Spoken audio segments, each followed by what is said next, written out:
আসসালামু আলাইকুম। শুভ জুম্মা মুবারক।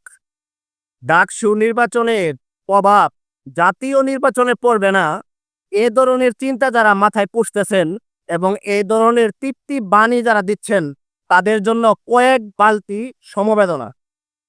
ডাকসুতে বিএনপি প্রার্থী যারা ছিলেন, আমি মনে করি এরা সবাই আগের বিএনপি নেতাদের চেয়ে, ছাত্র নেতাদের চেয়ে অনেক যোগ্য ছিলেন এবং ভালো ছিলেন।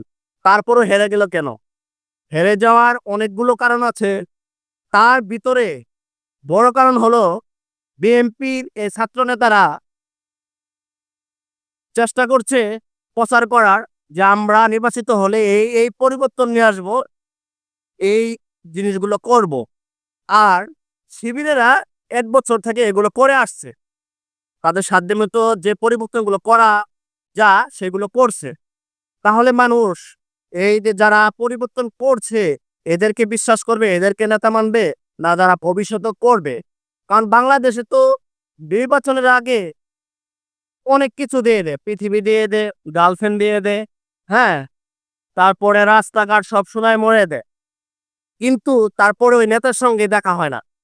কিন্তু চিন্তা করে দেখেন, ছাত্র শিবিরের সকল নেতাই খুব সাধারণ জীবনযাপন করে, হ্যাঁ, এবং তারা অনেক কিছু ১ বছর থেকে করছে। অনুষ্ঠান থেকে শুরু করে অনেক উন্নয়নমূলক কাজ বিশ্ববিদ্যালয় করে যাচ্ছে।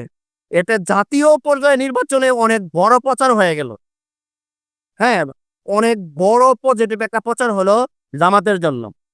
এ থেকে বিএনপি পরিবর্তন হওয়ার অনেক সুযোগ আছে। বিএনপির যদি এখন পরিবর্তন না হয়, আবার যদি ওই আওয়ামী লীগের মতো ট্যাগ দিতে শুরু করে, রক কাটা, স্বাধীনতা বিরোধী, এগুলো আসলে এখন যায় না। ঠিক আছে?